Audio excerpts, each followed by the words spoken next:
El sexto pleno en el año 2013 fue el pleno de la expectativa reformista. En el contexto que estaba, se inició el periodo de Raúl Castro, fue la implementación de los lineamientos y era la apertura controlada para trabajar por cuenta propia. El séptimo pleno, 2016, fue el pleno del relevo anunciado. Fue el momento de la muerte de Fidel Castro, el Congreso del Partido Comunista y la reafirmación ideológica y la normalización de las relaciones con los Estados Unidos. El octavo pleno del 2019 es el pleno de la constitucionalidad. Cuando se da este pleno hay una nueva constitución, ahí está el ascenso a gobernante de Díaz-Canel y hay una redefinición formal del Estado socialista.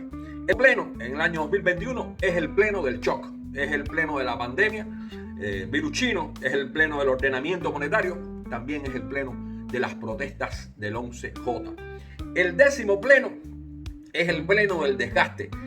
Hay ya una crisis económica estructural, que acuérdense que la llamaban coyuntural, pero era estructural. Hay una migración masiva de cubanos y está la pérdida de legitimidad cotidiana del gobierno. El onceno pleno, el pleno de la permanencia definitiva. Los rasgos más distintivos de ellos es que el formato es reducido, hay una posposición del Congreso del partido y la retórica épica sin agenda transformadora y la centralidad del control del relato. Hola, esto es Aleada Pesada, un report de La Habana, Cuba, un compendio de la política, la sociedad y la cultura cubana. Hoy, domingo 14 de diciembre del año 2025, abordaré mal y rápido un solo tema: el onceno pleno del Partido Comunista y el submundo del trabajo. Pero como dice Petronio, el árbitro del buen gusto, la prisa no es elegancia, maleconazo. Mientras la dama duerme, la oportunidad de enfrentarte a tus demonios, los demonios que dejaste en La Habana el año 94, con toda la tragedia que trajo para la nación cubana.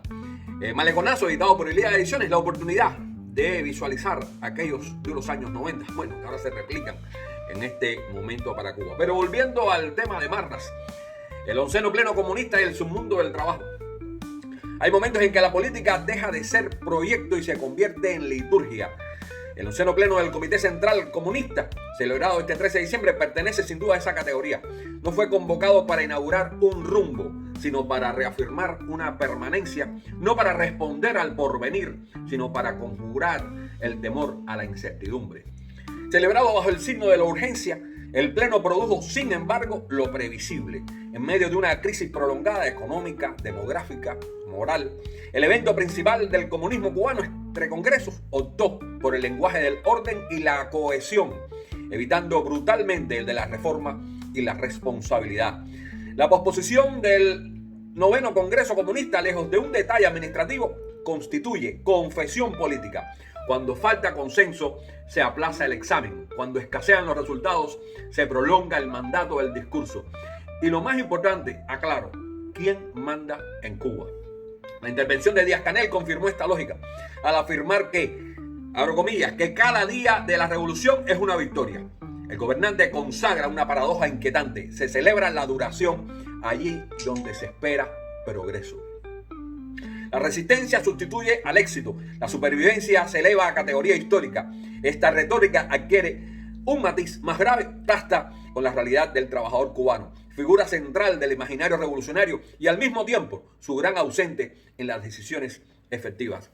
El trabajador aparece en el discurso como símbolo, nunca como sujeto. Se le invoca como soporte moral del sistema, pero rara vez como interlocutor político. Sus salarios insuficientes para sostener la vida cotidiana, su productividad erosionada por la escasez y la desmotivación, su migración silenciosa o abierta, no encuentra en el pleno comunista más que alusiones indirectas. La épica de la resistencia exige sacrificios, pero evita explicar por qué estos recaen siempre sobre los mismos hombros. Los que están atentos a la relación entre palabra y carácter advierten que se mantiene la fractura.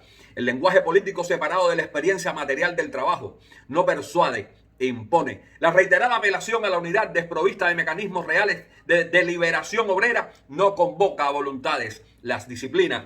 No se propone unidad nacida de un acuerdo, sino se exige como deber histórico, aun cuando el presente clama por un cambio de concepto y estructura. El señalamiento al burocratismo y los formalismos, aunque correctos en apariencia, carece de profundidad moral. no indaga cómo esos lastres del sistema político e institucional pesan sobre el trabajador, multiplicando trámites, anulando iniciativas, castigando al mérito. Denunciar sin asumir responsabilidades es una forma hipócrita de conservar el orden existente. Es también una manera de pedir paciencia a quien ya se le agotó las reservas. Más grave resulta el desplazamiento del conflicto al terreno comunicacional cuando se insiste en la batalla ideológica como prioridad. Se sugiere que el malestar del trabajador no nace de su mesa vacía, de sus hijos descalzos, de sus enfermos sin medicina o de su salario erosionado, sino de la percepción inducida. Así, el problema social se convierte en un error de lectura y el cansancio en desviación ideológica. El onceno pleno no es un acto de renovación, sino de rearme defensivo, atrincheramiento. Muestra un partido más atento a preservar la continuidad que a dignificar el trabajo que dice representar. Recuerda con involuntaria elocuencia que ningún proyecto político puede sostenerse indefinidamente cuando el trabajo es rebajado a nivel de submundo y deja de ser fuente de esperanza y se convierte apenas en prueba de resistencia. Les recuerdo, esto es Aliaga Pesan Report desde La Habana, Cuba. Y si los informativos dan noticias, nosotros las ponemos en contexto.